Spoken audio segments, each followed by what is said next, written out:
Welcome! We're back with another FineScale Modeler Weekly. That's right. Let's get started today with a kit that's been getting a lot of buzz lately. It's HK Models 1/32 scale A-20G Havoc. This is the first time the Douglas light bomber and attack aircraft has been kitted in this large a scale in injection molded plastic. And it's been getting a lot of attention since it was announced at the end of 2022. Let's crack open the box and see what all the fuss is about.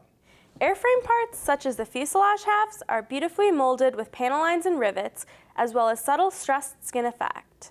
The wings are similarly detailed and include separate flaps and ailerons. The rudder and elevators are also separate. The G solid nose comes in halves and is a good indication the earlier glass nose variants are forthcoming. Inside are the brackets and ammunition boxes for 6 50 caliber machine guns. Hatches can be posed open to display the armament. Other interior detail includes the cockpit, instrument panel with molded bezels and switches, seat and controls, rear deck with life raft and radios, over a nicely appointed bomb bay with lots of structural and mechanical details molded in, and a load of 4 bombs. There's the dorsal turret with 2 guns and gunner's equipment, and the ventral gun inside a posable hatch. The nacelles incorporate detailed gear bays and are topped with one-piece carburetor intakes.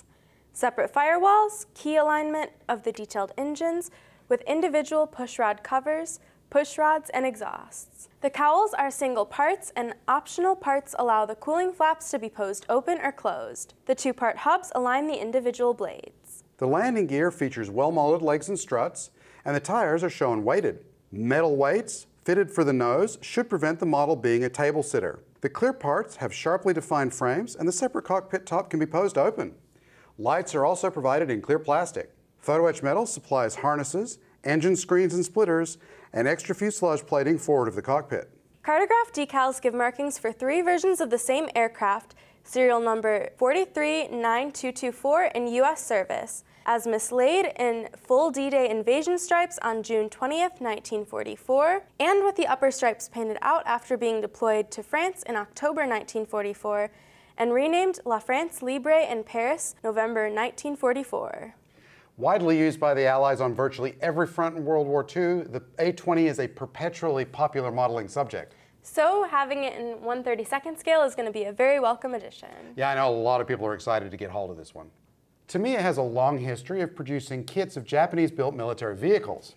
This natural predilection extends to this kit, a 1/35 scale Type 16 maneuver combat vehicle. This is Tamiya's second release of the Japanese Ground Self-Defense Force 8-wheel tank destroyer. This time it includes a winch. Although relatively light, the Type 16's 105mm gun really packs a punch. 8 wheels means a complicated suspension, but each of the 4 units is broken into easy-to-build sections, and the axles are molded with the differentials and drive shafts. There are also wishbone arms, shock absorbers, brakes, and wheels. Vinyl tires with crisp tread and sidewall detail finish the wheels. Clip-on tie rods, pins on the front axles, and polycaps leave the steering movable. The rest of the hull comprises a top plate with sharply molded vents, handles, hatch outlines, and non-skid texture, optional engine covers, sides with more vents and panel attachments, rear panel with large door, and front panel with recessed headlights.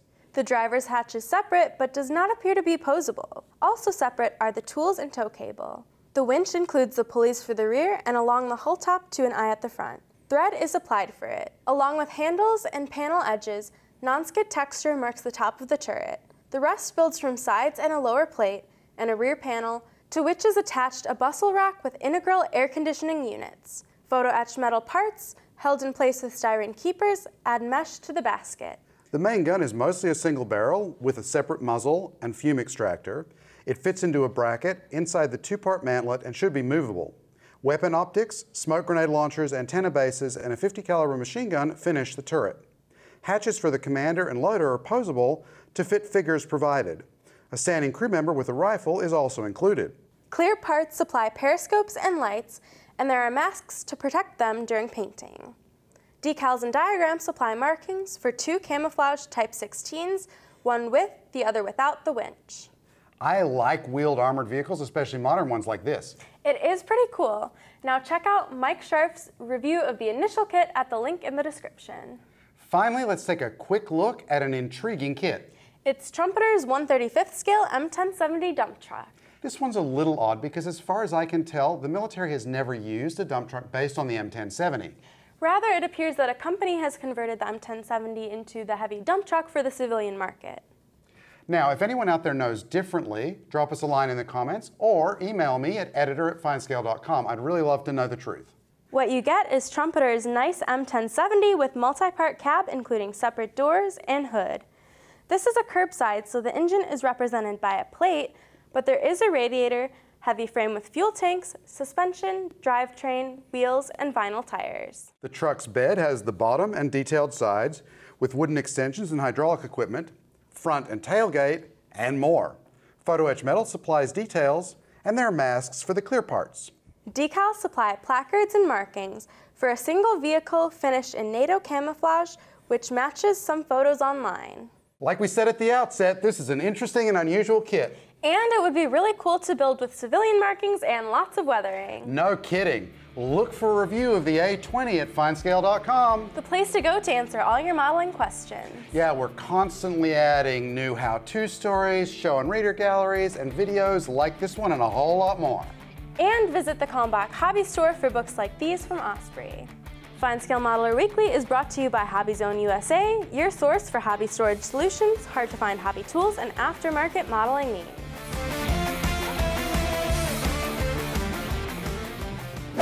How often have you been at the workbench and you're going to apply some putty? And then you grab a toothpick or you grab a stir stick or what have you, whatever scrap piece of material you have around the workbench to get that putty onto the model. We've all been there. What if I told you there are some tools that would help you apply putty that are almost meant for helping to apply putty, but also for applying two-part epoxy putty and doing some other tasks around the workbench as well.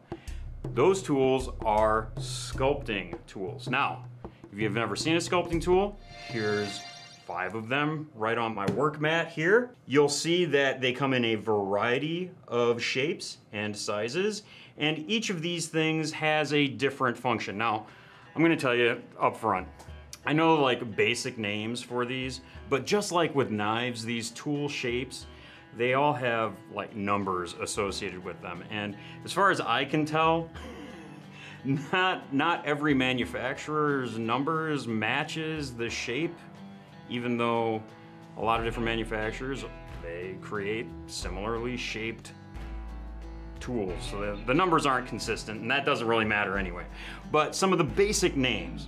A sculpting tool like this, where it's kind of broad and flat and good for applying things, that's a spatula. I do think also these sort of spoon-shaped ones are called spatulas too. I tend to call them smoothing tools. Then we have these pointy, knife-like looking ones here, which are used for cutting and texturing and scraping. You're getting some ideas on how they might be useful at the workbench. I call them knives. What was the term that was used? Detailing. Detailing tool. Sure, that's a detailing tool. I mean, this little pick down here at the other end, that could be a detailing tool too. Whatever, I'm not a sculptor, but I do know that these things are useful at the workbench. I really like to use these to apply putty. They're easy to clean, and they make putting the putty on and smoothing it really easy. And they allow you to get the putty exactly where you want it to be. Some of these other ones are a little bit more specialized, and what I want to do is bring over this guy. It's a big miniature that Aaron and I are working on for a diorama that we'll talk about in a different video. But in any case, you can see that there are some pretty serious gaps in here, from where these things all assembled and went together. These are going to be filled, I'm going to use, two-part epoxy putty, specifically green stuff, to go in and fill those. To both apply, to sculpt and texture that two-part epoxy putty. These sorts of tools are perfect for that sort of application. Especially for, well, not just especially, but I mean, it'll allow you to get into really tight nooks and crannies, places that are going to be difficult to reach. Well, and because they're metal, they offer you a stiffness that you're not going to necessarily get with, you know, an improvised tool like a piece of plastic or wood. Something else that's useful that these tools can do for you is what maybe you use the back of a number 11 blade for, and that is to scrape or smooth away mold lines or seams. And for instance, you can see that there's this mold line on this part right here. You can take this knife-shaped detailing tool, which has an edge, not super sharp, but there is an edge there, and you can use that very flat and just go ahead and do the scraping like you would with the back of a knife.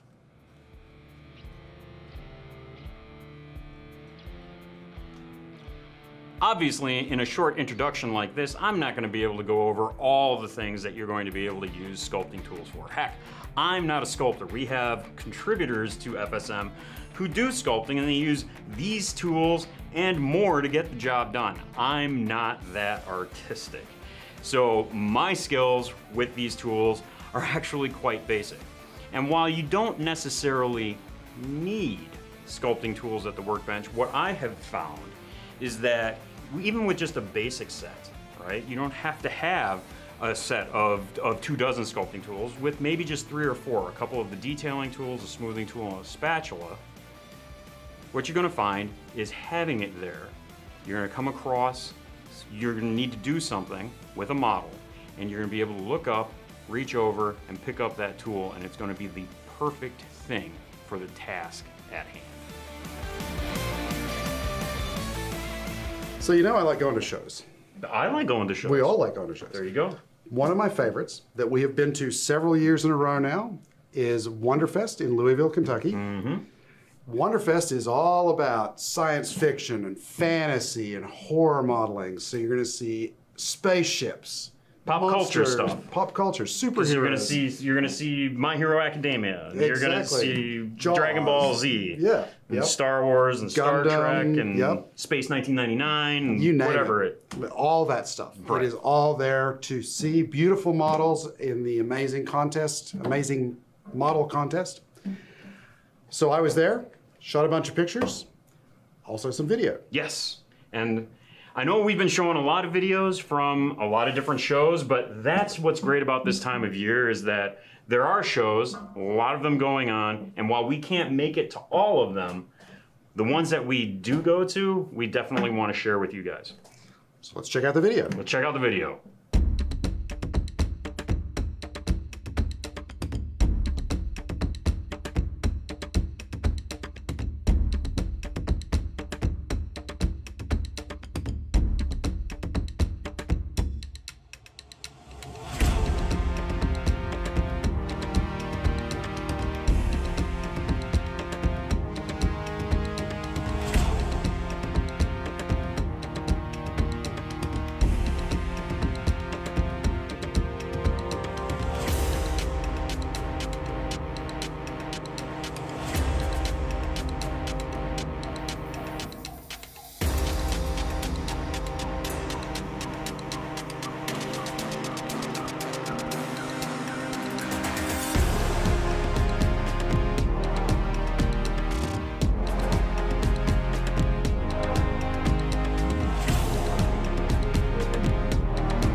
So those were some amazing models.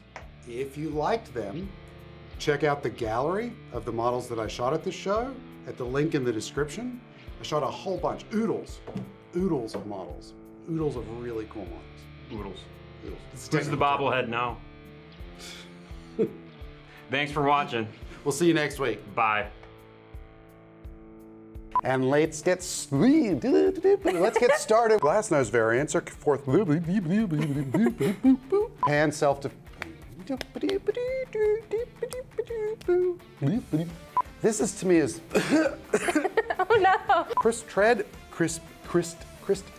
Do they not know that clip-on ties are just kind of not really a thing anymore? Clear part, Surprise periscopes. Surprise! What you get is Trumpeter's nice M1070 with multi-part cab and... The beginning sounded kind of sad, like you guys both sounded sad. Like we said at the outset, it's an interesting and unusual kit. Super sad this segment is over. We're down in the dumps.